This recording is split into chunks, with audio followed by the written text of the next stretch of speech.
All right. In the last time together, or the time before that, because we take a week. At this point, the pattern is a week of teaching and then a week of discussion, sharing. God's welcome to interrupt any of that at any time. But the last time we were together, we talked about the title of it was That Your Faith Fail Not, but it's really a part of the teaching on the Eclipse of Your Faith. And I think it's important that we catch this because we're coming into days when that's exactly what's going to happen. And the problem with many who go through it, and I think I went through one last week and didn't realize till quite a ways into it, that that's what I was going through. You know, sometimes it comes in a little different form and you don't recognize it. But this is from the Weiss translation of Luke 22, 31 and 32. Simon, Simon, behold, Satan, by asking, now notice the principles here, by asking, obtained you and your fellow disciples for himself from my power to his, in order that he may shake you in a sieve as grain is sifted by an inward agitation. Of course, none of us have ever had that, so we've never been here, right? Trying your faith to the verge of overthrow.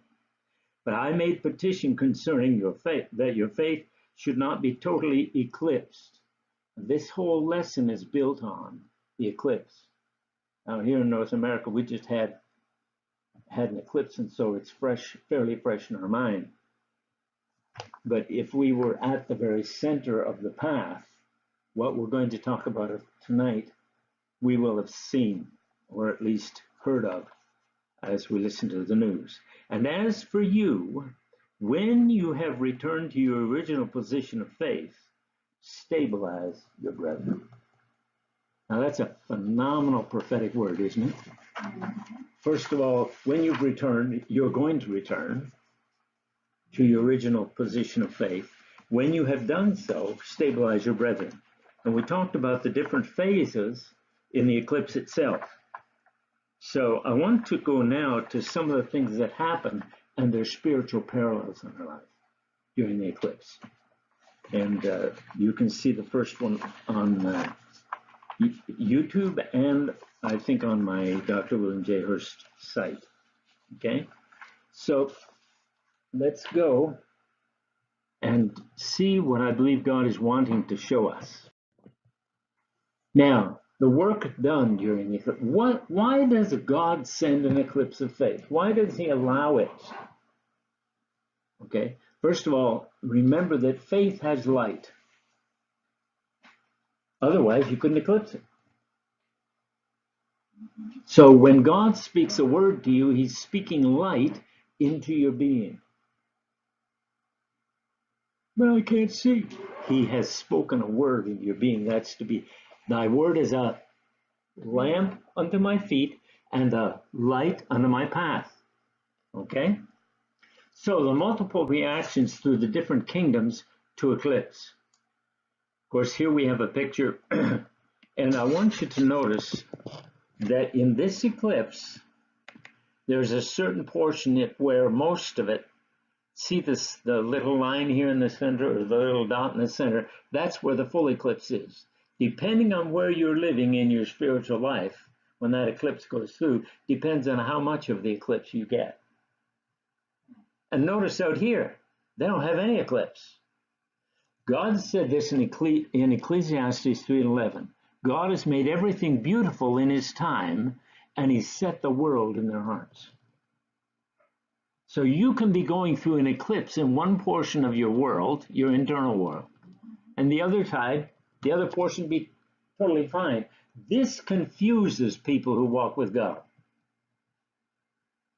And the reason it confuses them is because they haven't been taught that the world is within. The world without cannot capture or tempt anything in you unless it's tempted of something that's in you. I'm tempted when I'm drawn away of what? my own lust, and it's something in me. If it's not in me, the devil can't catch it. If it's in me, he can tempt it and catch it, bait me. So we need to remember this, because I believe that we're coming to days when all of this is going to be tested. God never accepts anything that he doesn't test first. It's a principle in God, okay? I didn't say I like it, I said it's a principle. Okay, now there are specific limitations to the eclipse's influence depending on where you are in the eclipse's path. If you're in the center of it, you feel all the results we're going to talk about tonight, okay? And some of it, you may look back on your life and say, oh, that's what that was. Okay? Now, the effects are amazing in all the areas directly affected. It's just, to me, the study was phenomenal. When I read it in the Weiss translation, and the Lord said, now go and study the eclipse, because you're coming to some eclipses of faith. I was happy until I went through it. Then I was not so excited. Okay. So God allows the light of your faith to be eclipsed in a given area of your life.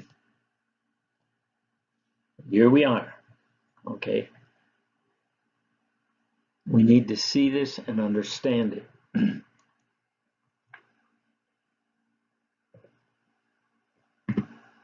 Okay, your faith is the sun.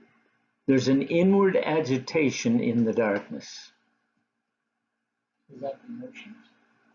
Could be emotions, could be mental. I didn't say you go mental. I said it could be a mental battle because you don't understand what's happening.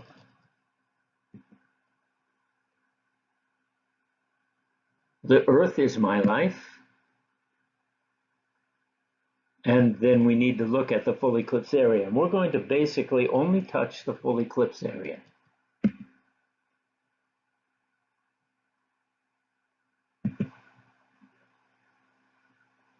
Now, the trial of your faith in a given area is indicated by the dark spot in your life.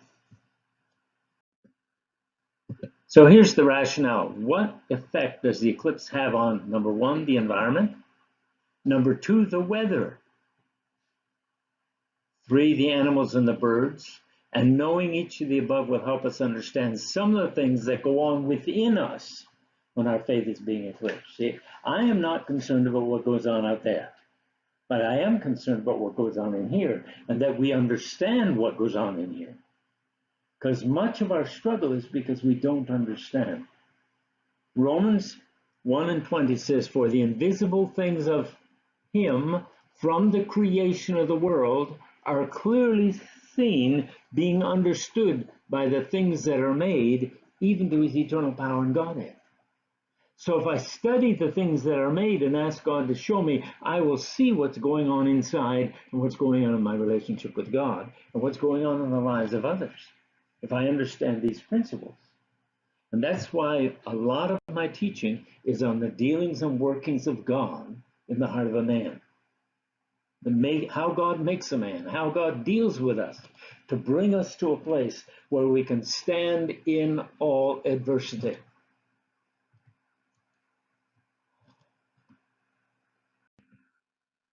So let's look at the environment. This includes plants and the atmosphere. Now plants, because it appears to be becoming nighttime, the plants begin to close up just as if it was nighttime. And one of the things God spoke to me, he said, Bill, plants are often like trees. In the scriptures, they're like flowers. So when they close up, I think all I've begun to get a hold on has disappeared, and it's not right.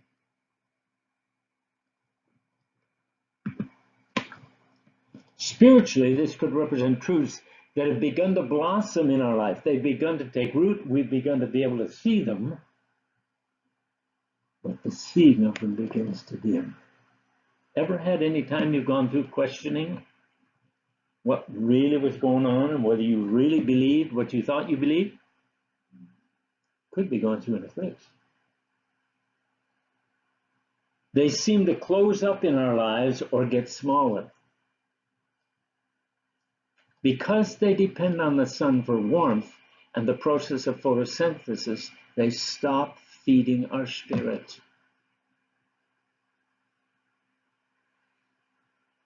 Ever been there? Can you look back and say, oh, that's what was happening? Okay? And it wasn't that you were lacking in belief. It wasn't that you were lacking in faith. It was an eclipse going on within you. Okay?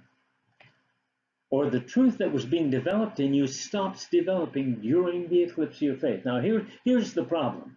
God's days aren't 24 hours.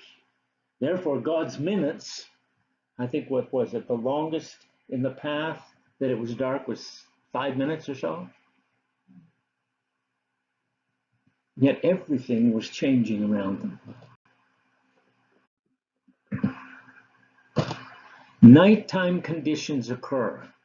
This spiritually means that which was giving life, oxygen, seemed to be giving off poison, carbon dioxide. The very truth that I was receiving seems to be poisoning me now. Ever been there? I didn't ask you if you liked it. You noticed that, right? Of course not. Now, at this time, if we do not watch it, the enemy will be able to cause us to let go of the very truths that are being tried. I've watched this happen over and over and over again. And it wasn't until God began to show me this that I began to realize what was happening. When I taught at the college, I was at the college when I got this revelation. So I taught it in one of my classes. There might have been about 50 in that class, pastors for 20 and 30 years, and you could see their eyes light up with understanding. They'd been through it, and sometimes they just gritted their teeth and hung on. And some of them probably did that because they had no other income, if we're going to be honest. Okay? But God brought them through. He used that to bring them through. But now they were getting understanding. And they begin to, you could almost hear them breathe as God readjusted their history of the dealings of God in their life. What about the atmosphere? In the upper atmosphere, there's a sudden rush of air as the eclipsed area cools. And there came, as it were, from heaven a mighty rushing wind, something they had never had before. Now, this causes the hot air, the preachers, to rush to a cooled area.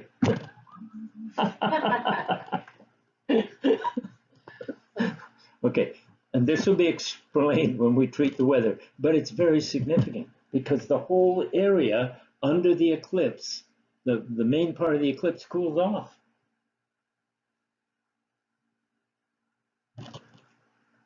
So the whole atmosphere, your whole atmosphere changes. Sounds unstable. It does sound unstable, doesn't it? But isn't that what the enemy would like to happen? Mm-hmm. For there to come an instability in you so he could get in there with something? Okay, when we look at the weather, in the area of darkness caused by the eclipse, there's a cooling because of the darkness.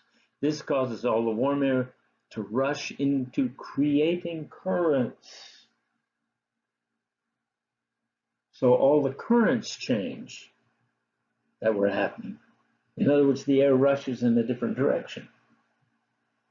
Now, if you were at sea and that happened, and in a sailboat, what would happen? Change direction quickly, and you would have to compensate. I was thinking of President Trump the other day, and the Lord said, Bill, he's a sailor. I said, what do you mean? He said, remember I said one of the things man doesn't understand is the way of the ship in the sea. And when the wind is adverse and the current is adverse, they can't go straight to the destiny. They have to zigzag. And I look back on Trump's presidency, and what do we see? A zigzagging.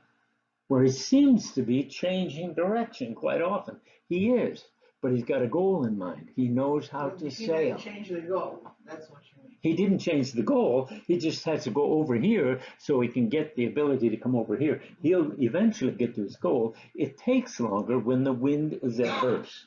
And nobody can tell me that he is not sailing in an adverse wind. A tornado, pretty close. Okay? The spiritual significance of this is the winds of doctrine, Ephesians 4, carried about by every wind of doctrine. And the winds of doubt rush in when the eclipse of faith occurs. The scripture says we can be carried about, depending on our spiritual age, by every wind of doctrine. I often liken this to when these big evangelists come in and there's an emphasis. If Benny Hinn comes to town, most of the churches have less people in them when Benny's having meetings. Why? Because they're rushing to the healing move. And then when Toronto happened, what happened? They rushed to Toronto. And then Brownsville, they rushed to Brownsville. Carried about by every Move of God. By every move of God or every wind of fresh doctrine. Okay? Manifesting, see, when that happens, that means that I am manifesting my childhood.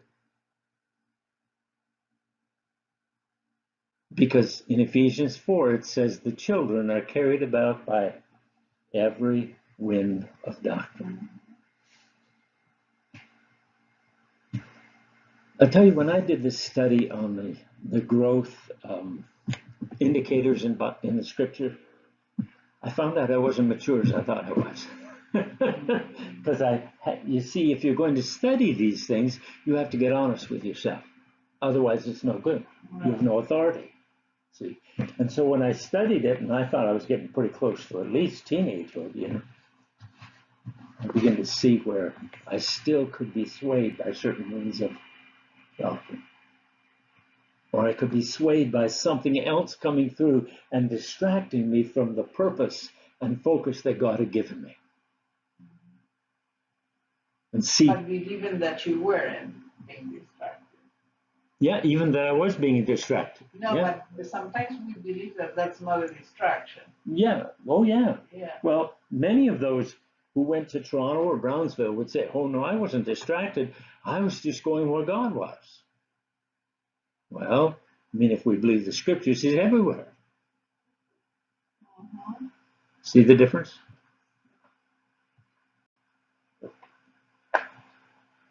So, what about the animals and birds? The day animals and birds begin to prepare as if they're going to sleep for night. So even creation gets confused in an eclipse. You ever see people, when things get dark about them, they get confused?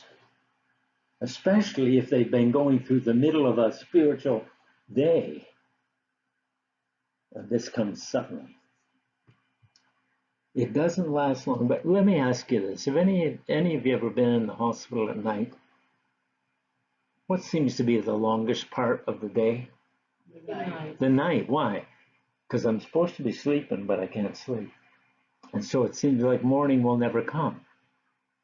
That's the same principle you apply in looking at this. When that section of night comes, when everything gets dark, it seems to be a lot longer than 5 minutes. Okay? Well, whether it's okay or not, it's still true. All right. All of the day animals and birds get quiet. In other words, my hearing seems to be going.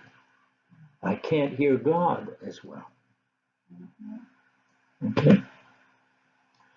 All of the voices of the day through which God speaks quieten down, and it's possible that the voices of darkness, the night, the nocturnal animals and birds begin to speak into our ear, trying to dissuade us from the purpose of God concerning the word that's being tested.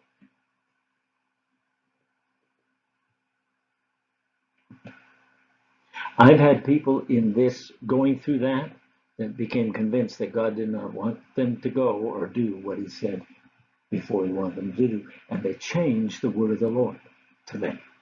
So when you're going through one of these, how do you discover what is being tested? Well, what word is being tested? What word have you received that is being tested? Let me put it this way. We were in Atlanta. We lived in Atlanta for 2.5 years. This is the longest we've lived any place. Thank God we're still here. But we lived in Atlanta for 2.5 years, and the Lord spoke, moved to Pennsylvania. Okay? And so we're packing and everything, and Ellie gets sick. We find mold in the house. One whole wall we found after I got her out of the house. One whole wall was black mold. That meant that I had to pack the house. We hadn't got much packed when I had to take her to a friend's place, and she had to stay there. Okay? One night she phoned me and she said, "Bill, how's it going?" I was so distraught that I was crying and wondering, did we really hear from God to move? Because for one person to pack all this stuff, Too much. it was too much. I was overwhelmed by it. Now I knew in my heart God had said move, but everything within me wanted to quit and stop. I just had to plod on and keep packing those boxes and lifting them, carrying them, piling them up. And it wasn't until I came near the end that we found not just the bathroom wall, but a wall near the outside. So the whole closet was almost completely full of black mold. And if she just stayed there, she would have died. I'm thankful I wasn't allergic to black mold, but I felt terrible. Oh, she is allergic to it? Oh, yeah. Yeah, it could kill it. Was it a temporary problem, or was it of the wrong? They had to go in and take that whole closet apart, and the bathroom apart, and the ceiling apart, because it was coming from up above, and they had to redo all that stuff. So you were in the right geographical location, but your place, your actually physical domain you were at was kind of. Yeah, well, the thing is, it was time to move, but the enemy was trying to wear all that down. So this causes confusion because our inside, as it were, tells us it's still daytime. Because it's in the middle of this trying of your faith. It's in the middle of the thing. Yes? I got a question. What you said about how do you know when you're being tested? You said something about you get a word and you know it's being tested. My question is, you had said something about how even the animals can be distracting to us. What do you mean by that? Well, the nighttime, okay, the animals and the birds, they prepare as if it's going to sleep. So our surroundings look and all act like it's really nighttime. When we're convinced, like, what was it, noon or whatever, when the eclipse went through, it wasn't nighttime. But if you were in the center of that eclipse, that path, it would have looked like nighttime, at least the twilight. Okay, because it was so. It's such a covering and such a block out of the sun. Okay, and we can come to those things ourselves. And animals and birds speak of surroundings, the things that surround us. And Right. So I know that you're talking in a physical sense, but how does that apply to? well, that's exactly what I'm saying. See, remember what we're talking about is your faith being eclipsed. And this is what happens in the natural world, but also the internal world. And a lot depends on what God has spoken as to what is being seemingly eclipsed. Because it's the trial of the word you've received from God. That's the trial of your faith, right? It says of Joseph, it said, until the word of the Lord came, or until his word came, the word of the Lord tried him. And that would be until the word of timing came, the very visions he'd received for, what was it, 13 or 15 years? The very visions he received, the word that God had given him, was being tried by going to Potiphar's house, by going to the prison and the dungeon, and by being left 2 years longer after the butler was restored. I mean, we really haven't been through a whole lot of trial of our faith. But remember, this is always relative. I had an associate pastor with me in Kingston when I had the church there. It seemed like all God had to do was slap her hand like that, and she was corrected. Well, most of us, he has to use at least a 2x4 or an 8x8, you know, to get our attention even. But to her, that slap on the finger was like an 8x8 alongside my head, type of thing. It's a relative. Your pain tolerance is relative too, isn't it? Some people can seemingly stand a lot of pain, others can barely stand any. But that's the same thing, and we've got to realize that we cannot compare ourselves with one another because we also have different spiritual pain tolerances. Okay? Yeah. Is this, I heard just a little bit by John Paul Jackson when he talks about the dark night of the soul. Is this similar to that? Or not? It wouldn't be quite as long. Dark night of the soul is a dark night. Yep. And it can last for months. Yeah, that comes from the mystics. Yeah. Kind of like you're in a common life, you almost don't want to live it. Well, yeah, you can come to that point. You just forget it. I can't stand this. Now, Is faith failing? Is that where faith has failed? No, it's being eclipsed. Faith hasn't failed unless you give up. Remember in Ephesians 5 it says, or Ephesians 6, having done all. Oh, you mean just being able to stand still is a position of faith. Stand still and what? See the salvation of God. One day the Lord said to me with something I was going through, if you don't stand still, you won't see my salvation. Well, everything within me wants to run. No, stand still and see the salvation of God. The duration of totality can be as short as a few seconds or as long as about 8 minutes, depending on the details. Well, 8 minutes in God can seem a long, long time, because a day is as 1,000 years. Well, we won't go there. We don't want to scare you. Our eclipse of faith can last for a comparatively short time. Okay? It can last for a comparatively long time. With 8 being the number of new life, I feel it suggests that if we're able to hold on to our faith in the midst of the eclipse, then new life will be the result. Brand new lease on life, but brand new release into new dimension of life. The new life can be also in the realm of faith because we go from faith to faith, from a word from the Lord through to another word from the Lord. And I call the faith the riser and grace the tread from Romans 5. We have access by faith into this grace when we stand. We stand until that grace is worked into our hearts, then comes another word.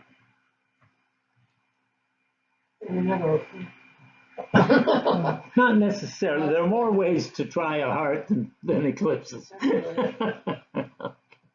It can also be a new understanding of the truth or principle of the word that has been tried.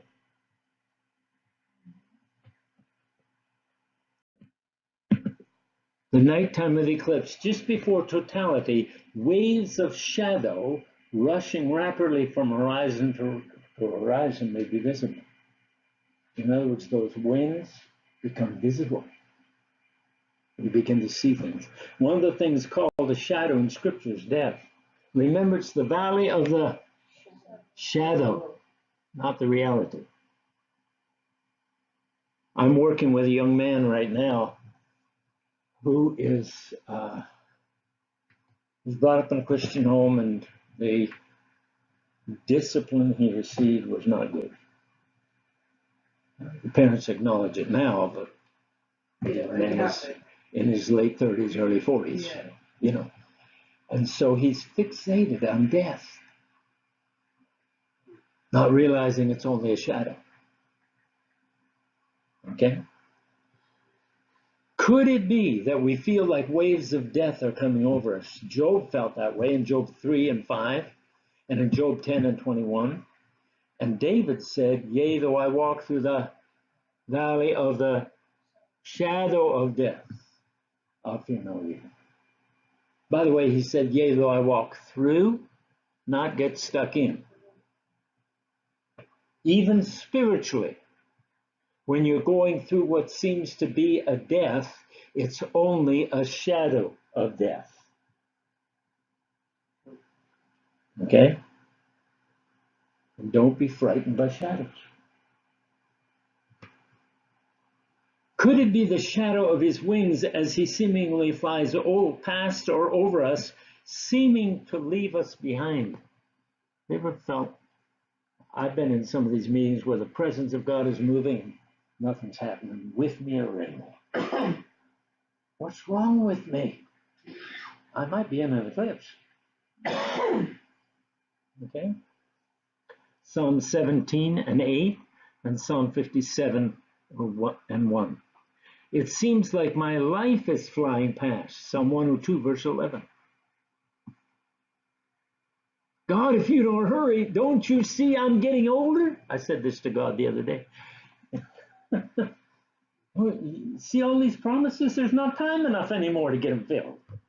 Well, I was going through an eclipse. As the sun is close to being obscured by the moon, two things are seen. An effect that looks like a diamond ring. Now, we saw that last time we did this. Okay? I believe that just before the seeming eclipse of our faith, it is a promise of God reminding us of our relationship with Him. God will never allow us to go into an eclipse without first reminding us of what He said. Another effect is seen just a little later. It seems like the moon becomes a string of pearls. This reminds us that although we may be going into suffering, which pearls often speak of in Scripture, prophesied by the pearls, out of it will come something of such beauty that will adorn our authority, which is represented by the neck. Your suffering, true suffering, is an adornment of God giving you authority. That's a little different, isn't it? It's not God tormenting you, I promise. Now, one of the things that one man said refers to vision. Everything seemed flatter. You know, at an eclipse, the flat earth people really get excited. No. This relates spiritually this way. When our faith is being eclipsed, we lose perspective. We lose depth perspective. Our vision loses its perception of depth, and everything loses its color. Everything seems gray. Nothing is exciting anymore. You can quote the scripture that's excited me or sing the chorus that's I felt the anointing on, and nothing happens. Because I went through an eclipse. One of the writers said that it looked like a storm was about to break. This shows us that fears arise concerning the future. Anybody found themselves anywhere around here? Looking back in your life and finding certain things that relate? Another writer said this: it was so beautiful and terrifying and something I was so completely at the mercy of, I literally could not tear my eyes from it. Terror sweeps through them, and yet it has them captivated. Ever felt like there was no way you could get out of what you were in? I'm stuck. I'm at the mercy of this thing. You might have been in an eclipse of faith.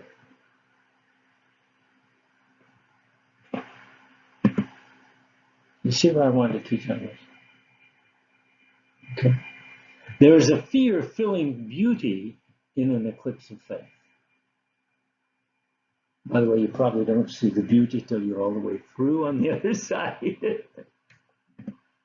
It's difficult to have any other focus when an eclipse of faith is in progress. You're consumed by the experience. You can't see ahead, you can't see behind, you're just consumed by the experience. It seems to be taking up all of your horizon and nothing else seems to be able to get through.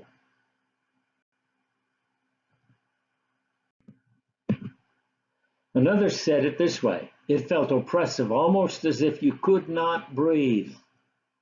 I was very scared, although I knew what was happening. Not an animal or bird stirred. I believe they too were frightened. At the end of the eclipse, birds burst into dawn chorus, even more joyful than they do in the morning. And I sighed a breath of relief and rejoiced with the birds. Spiritual parallels in the eclipse of faith. It's a time when we may feel oppressed by the enemy. And we have trouble breathing the air of the Spirit.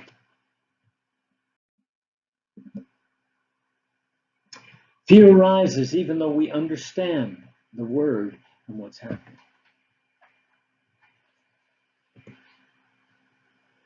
We could say that this shows the difference between the rational mind and the emotional mind.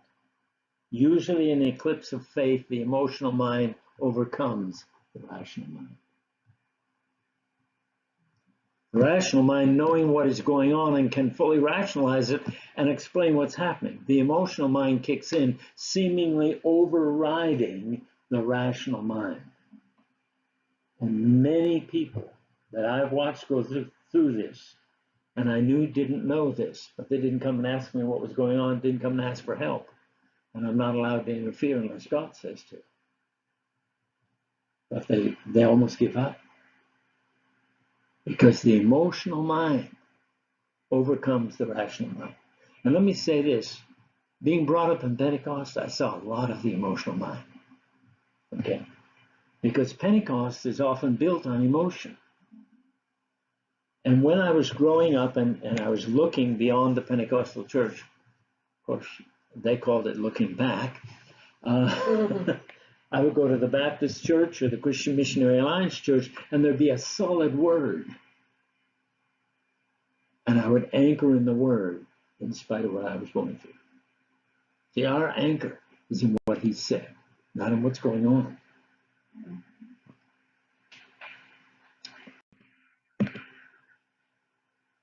Now, if we by choice choose to go with the rational mind, even though we feel the fear and feelings, we come through to the place that person did. We still see the beauty.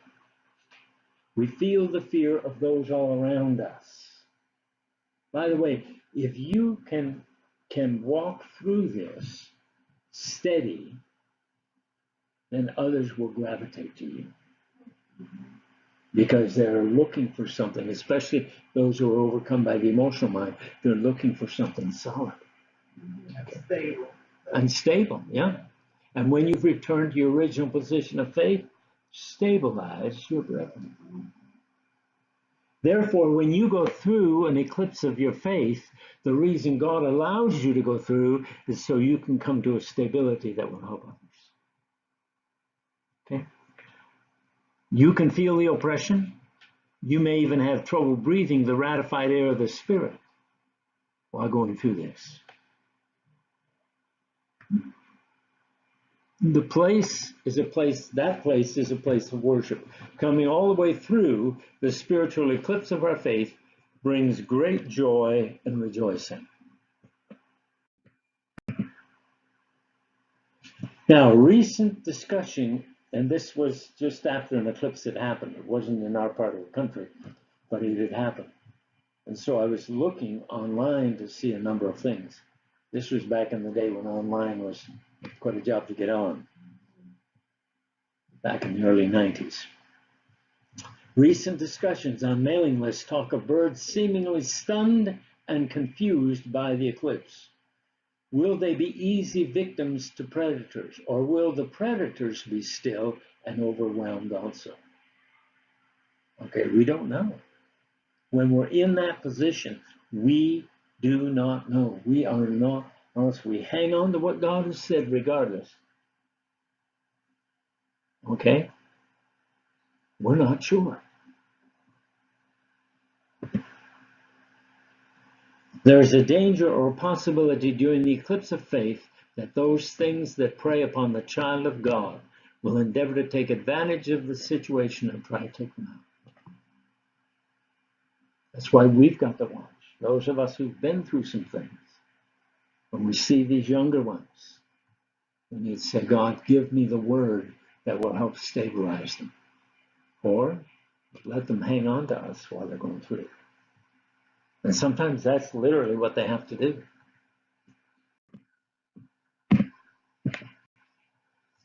Now, this final word needs to be looked at in this eclipse of faith. It's used in the above quote, overwhelmed. Often when faith is being eclipsed, we feel overwhelmed. By the way, I want to say this. If you want an interesting study, study when David was overwhelmed. He was overwhelmed both in heart and in spirit. Where his wife was taken about. Just look up the word overwhelmed in Scripture. There's a lot more about it than I thought. We're going to touch on some of it here. But the overwhelming is not because you've done something wrong, not because you've missed God, but you might be able to help others as they walk through. Okay? When that is the case, we need to remember that Jesus, the intercessor, is currently praying for us that the enemy not be able to keep us in his power. Remember what it said in the East. But I have prayed for you, that your faith be not totally eclipsed. And when you've returned to your original position of faith, strengthen the brethren. Jesus promised that his intercession will prevail. And by the way, others can make promises and they may not make it, but Jesus' promises always make it. He has said we will return to the original position of faith or rest in faith. His promise is that we will have something that will help us stabilize others. Never go through anything for only yourself. Please hear that. The path the eclipse travels is indicative that it is seen in all types of seasons and environments.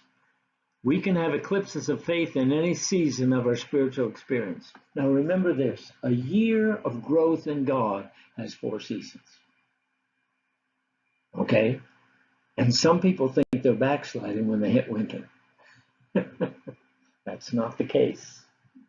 Winter is a time when God gives strength to the roots to go down, but anything above ground looks dead. Too many have been judged as backsliding during the winter. Okay.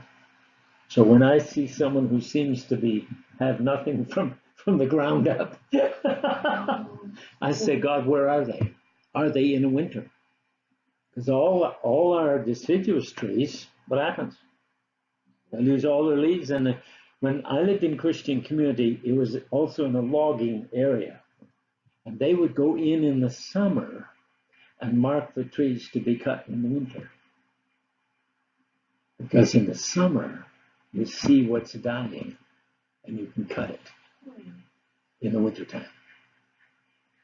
In the wintertime, you might think it's all dead. You need to hear that. Don't give up hope when someone looks to be in a winter or appears to be backslidden. Okay, our spiritual experience is seed time. That's when the word comes alive. No matter where you read, something jumps out at you. I like that. Okay. Harvest. I like harvest. I'm not too fond of summer. not just because of the heat, but it's a time of dryness. The drought of summer, Scripture refers to, is actually necessary to bring the fruit to ripeness. Even according to the feast, because they're like feasts in the summertime, Right? that's when the saints are being not. They have to.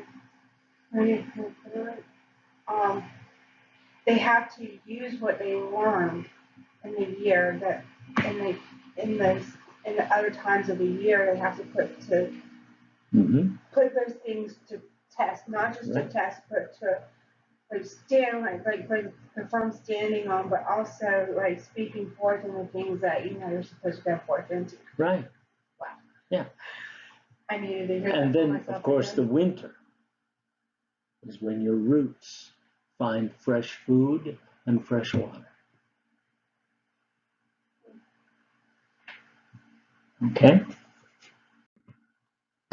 No matter what terrain we're going through, it is possible to experience the eclipse of faith in the rainforest, the bare rock, the wilderness, farmland, cityscape, and desert. You can be traveling in your journey of faith going through any of these, and an eclipse comes. But we don't know these in our internal world because we've only had a narrow concept of what is right. But if the world is in my heart, and God says it is, and he's never lied yet, then I need to draw those parallels to see the invisible things of him and understand what I'm going through. The heat, the cold, prairies, mountains, valleys, tundra. All of those. This last eclipse started in Oregon, wasn't it Oregon or Washington State? And came all the way across and went out into the sea at Charleston. It crossed most of this type of terrain.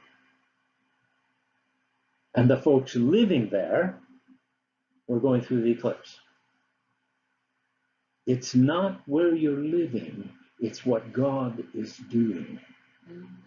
And it can happen in any of these experiences in God.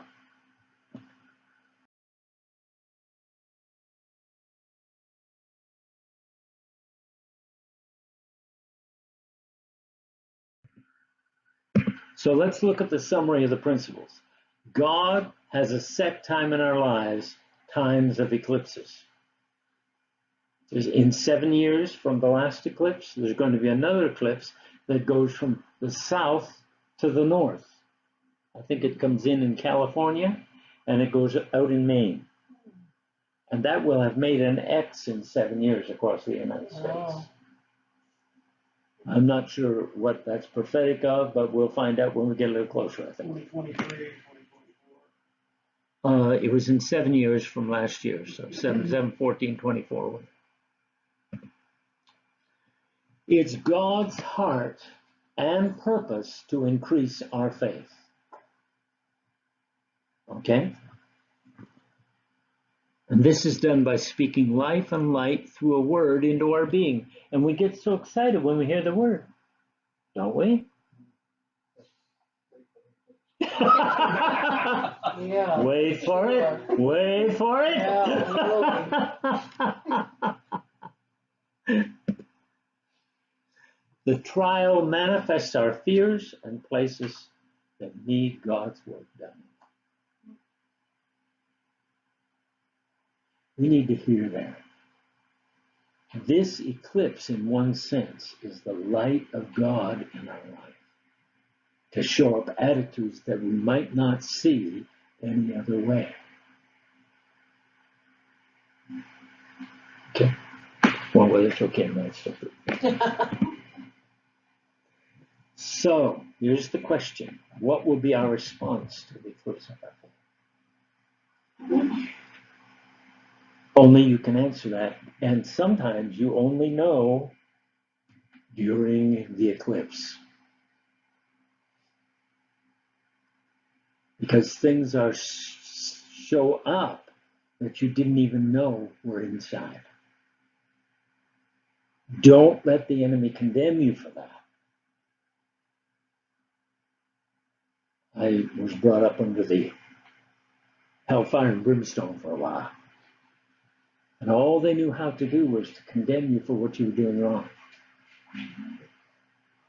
Not realizing that what God was doing was trying to show up things that he wanted to remove in your life. Okay? So we need to say, God, would you take me through? Would you show me? And I often tell people, ask God to take you on a historical tour of your Christian life. And show you in your past where these principles apply. Because if you do, you don't have to go through that particular thing again. Because if he shows you how it applies, then you learn the lesson, and you can ask the Holy Spirit to put that lesson in indelibly printed in you.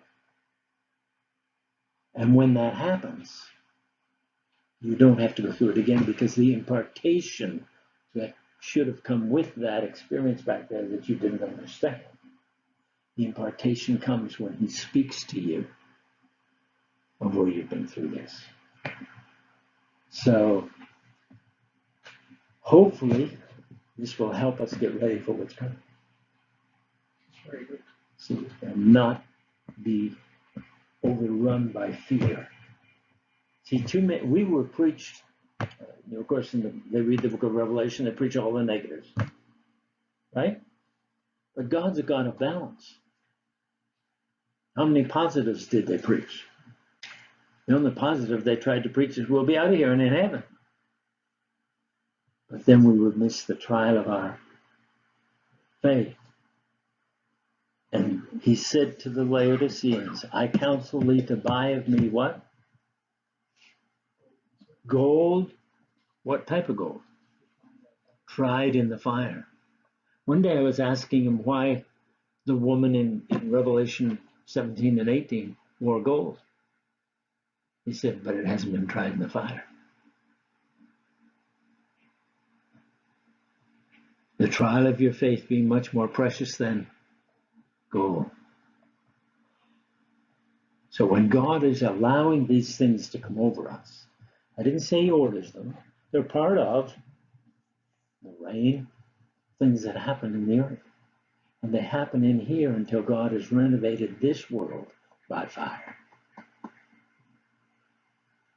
And he's going to do that. Now I can either let him do it now and be able to walk through the fire then, or wait till then. I don't want to wait till then, because I think it's a lot less difficult now if we let him lead us through these things.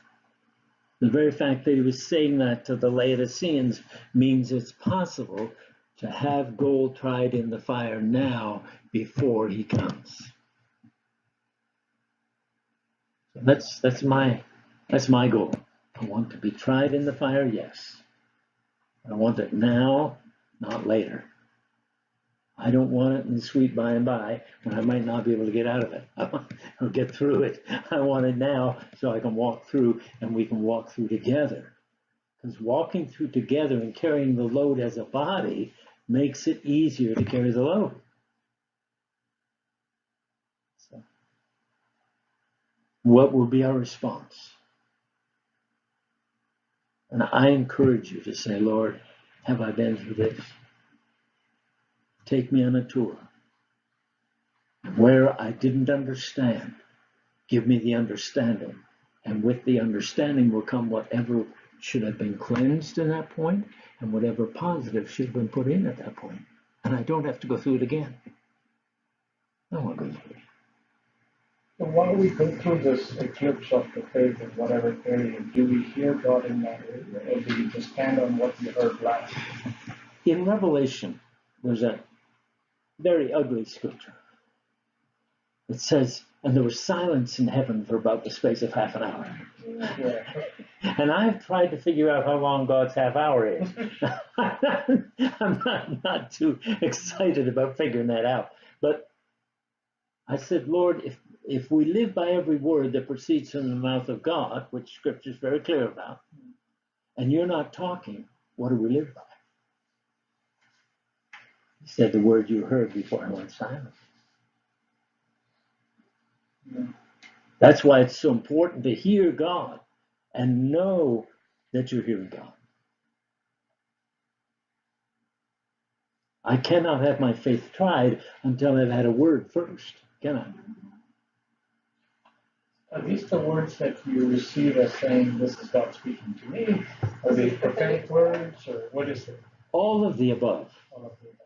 Usually they're confirmed prophetic words, or the prophetic word confirms the word you've received in your own spirit. Okay? So, you know, you receive something in your spirit, and God speaks three or four times, maybe more, and then comes the trial. Now, it may just be the regular trial of your faith, or it may be an eclipse. But there will always be a time of silence, or it seems like silence, when you say, God, reconfirm it to me, and you hear nothing. Because you've already had it confirmed out of the mouth of 2 or 3 witnesses. Then God tries that word. And once you've been through that process, basically what he does then is that word becomes a landmark in your life, by which you judge other words, and also by which you recognize you've ascended to another level of grace that have worked in your life. God gives you a word. As I said, I call it a riser. The great grace is the tread. So with the word comes both faith and grace. And once that word is fully worked in you, because you're standing on that tread until the work is done. That makes sense, because when Abraham was asked to go to different places, what was being tried was the obedience to the word of to go to a certain place. Even though he sacrificed his wife in the process of saying there was grace for that situation, because that was not what was being tested. Mm-hmm. Is that the application? Well, or? the thing is, Abraham missed God when he went to Egypt. Okay? Isaac, when he came to the same thing, he came to the same point of a famine. And God said, stay in Canaan. And he did. So when Abraham missed that, and he learned through it, obviously, and obviously he told Isaac about it, because Isaac went to the same test and passed. But Abraham picked up Hagar in Egypt. Thorn in the flesh. The thorn in the flesh. Okay. That was surprising. For his descendants forever from then on. Because who's bothering Israel now? Who's threatening to kill them now? Ishmael's descendants. You mentioned authority. Yeah, back with the pearl Yes. necklace. So does it mean that when we go through these tests, more authority is given? Yes. So Yes. how does that work? Remember that we don't just suffer in the body. Sometimes we suffer in our emotions. Sometimes the battle in the mind overrides and overwhelms everything else. But that's called suffering as well. Remember that Jesus, in wrestling in the garden, sweat as what? Oh, you mean that was the first blood shed for me? When he wrestled in his mind to bring his will in subjection to the Father's will. Sometimes we negate that. We just pass over that. But that was a wrestling in his mind. He said, Father, nevertheless, if it be possible, if there's any other way to do this, if there's any other way to save humanity, I would like to take it, please. And he said, nevertheless, not my will. So that was his will, wasn't it? Some people think he just had a smooth ride. No. He was tempted at all points, like as we are, yet without disobedience. I mean, without sin. Okay? And so his wrestling in the mind was to bring his whole being into obedience to what he knew the will of God was. When he wrestled that through in the garden, there was not another word. All he had to do was walk it out. Your salvation was accomplished in the garden. When he wrestled his will to obey the Father's will. All that remained then was to walk out the accomplishment of it. The whole Bible is basically the faith being tested. Yeah.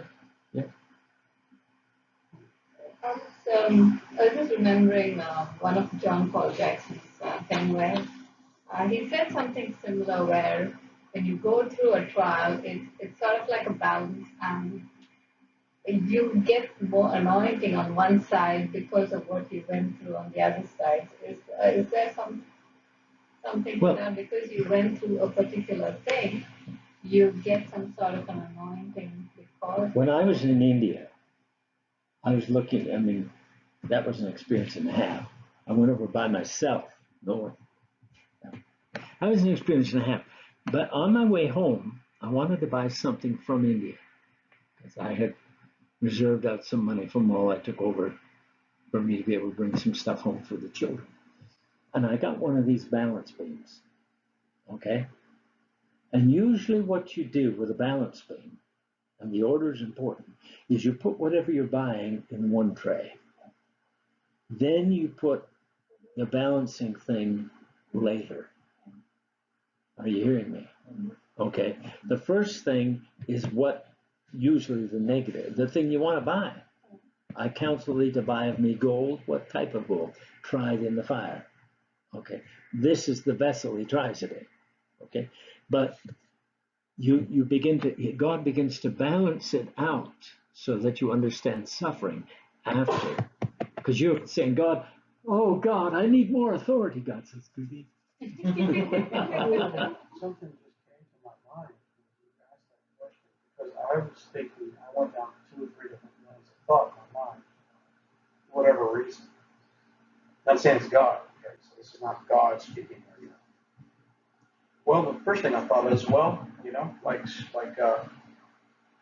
in the military, you earn your stripes. Mm-hmm. But then I thought, well, of course, I'd also thought before all this about the layer of onion. I heard someone say the Christian life, that our walk is kind of like an onion. We end up coming, and that's the question I was. Is that why we cry a lot? Because we're peeling onions. Well, yeah. But my question is, not just a question before I go into the idea I had, because maybe the Lord just gave me some little revelation on that. Because I just thought of this. Okay, before I lose it, by His stripes we are healed. Right? He had to go through 40 lashes before he went to that cross. So he went through he had to go through S. And here's the other thing I was thinking. Instead of anointing, because Christians want to, and forgive me, but Christians want to say, I'm anointed, He's anointed. That's why they follow people. But God, what you're saying is the authority you get is, and I'm just speculating because I'm learning too. The authority you're getting is more of that. Okay, you learned how to run and go up that trench in boot camp. So you actually did it. So in your heart you did it when God was there and you got through it. Is that a good illustration? In one sense, you're using several separate illustrations. Okay. Some of them do not fully apply. The onion one does not fully apply. Okay. Well, the onion one I wanted to ask you, Bill, as a question. We end up going around and coming back around, and things are like it's just on a different level. Well, the better understanding of that is spiral. But let's get this first. Okay. When I go through different things, whether it's mental suffering, struggling through, whether it's emotional, or whether it's spiritual, or whether sometimes it's physical, because the physical can trigger a lot of things. Each of those have their own dimension of suffering and spiritual parallels. As I go through, in one sense, the necklace is built. In Scripture, in Proverbs, it talks about the chain about the neck, which is chain of authority. And God builds that by what we go through.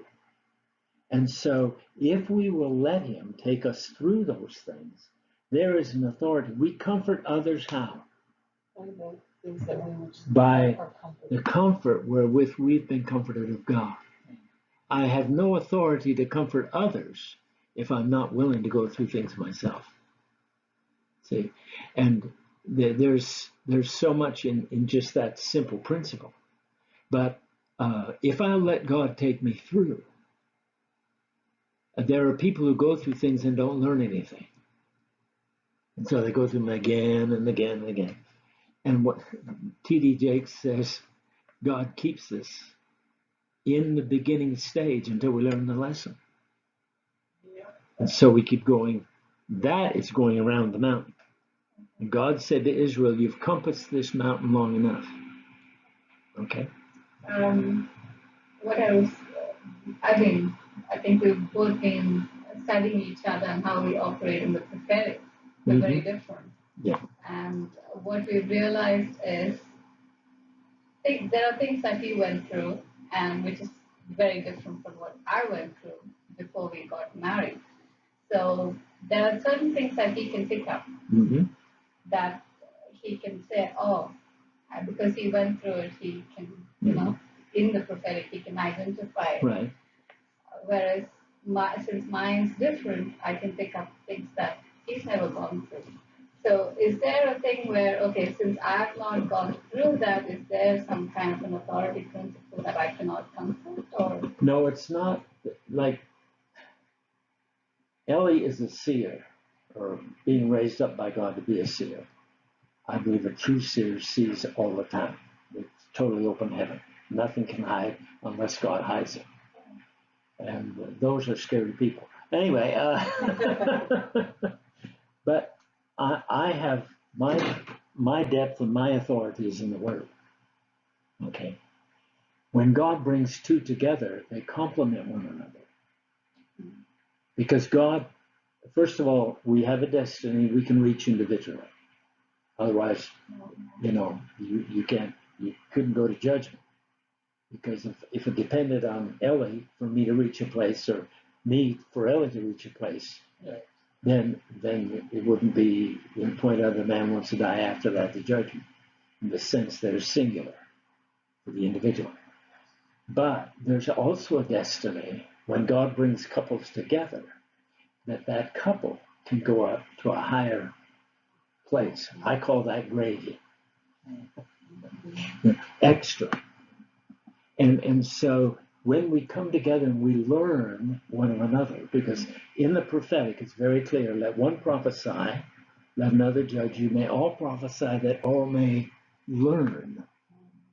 So I always have my ear peeled even to what I'm saying, because sometimes I get stuff and I share it and then listen while I'm sharing, because I've never heard it before. I've done that a couple of those Wednesday morning sessions. And I just go with it, but then I have to go back. And that often happened to me at school. I'd be up teaching at the front of the class, and the anointing would come, anointing of revelation. Then I'd go back, listen to the tape, take it down, and study it out. Because, see, if we are not teachable, we will not get all that God has for us. So I listen when Ellie's sharing her visions and dreams and spiritual experiences. And I learn, because I have such a mass of the Word in here that immediately I can check it out by the Word. See? And so when the two of you come together as a prophetic team, there's going to be a complementary that is not in any other couple. Because there's two unique lives coming together with unique prophetic experiences. So, and those, you can then, as you listen to him and as you partake of what his authority is, and he listens to you and you partake of what his authority is, it becomes authority in both of your lives. So there's a sharing of authority. Again, a completing. And this is it's unique. So the only problem with going through these things and being out there near the cutting edges, sometimes you get cut. No. So. In Paul's case, after he received that food from Jesus, right? We know that there was 3 crows incident. Is there any reference of what all went through before he came out of that eclipse? Sorry, No. not Paul, Peter, but also Simon Peter. No, because see, the eclipse of his faith actually went so far as to him denying the Lord. Okay? And the only thing we read is after all that happened, he went out and repented. The only difference between him and Judas is that Peter repented. He didn't come to the cross. No, he wasn't at the cross. The only disciple at the foot of the cross was John.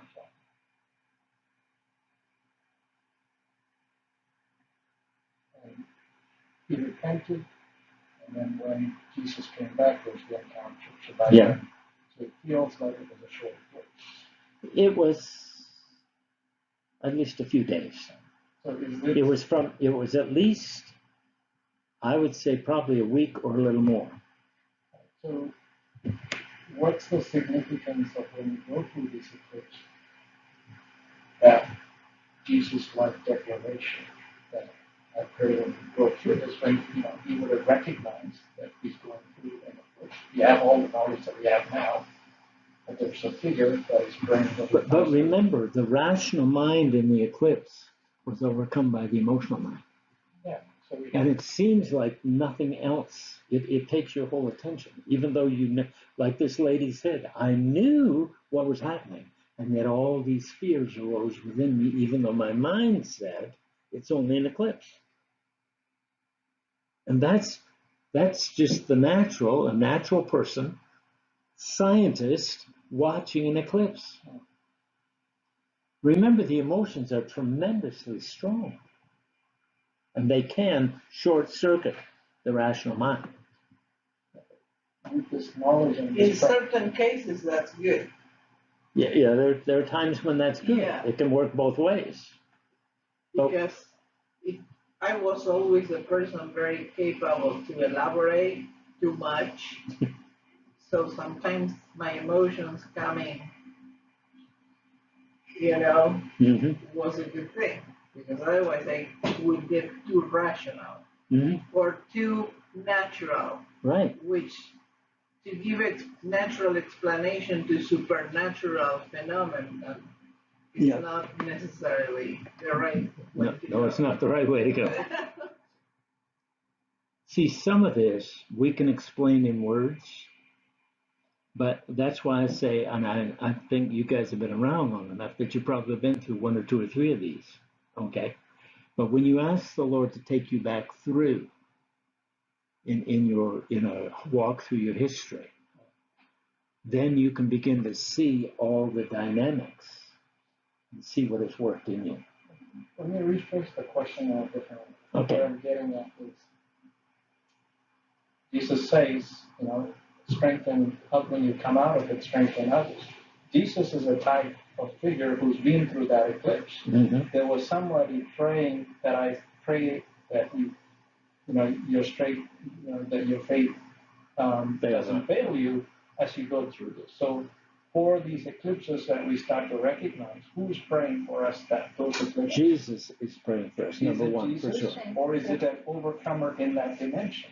It may be God may put it on an overcomer or an intercessor to pray for us. But it would have to be someone who's been through it. Who's been through a trial like that. Right.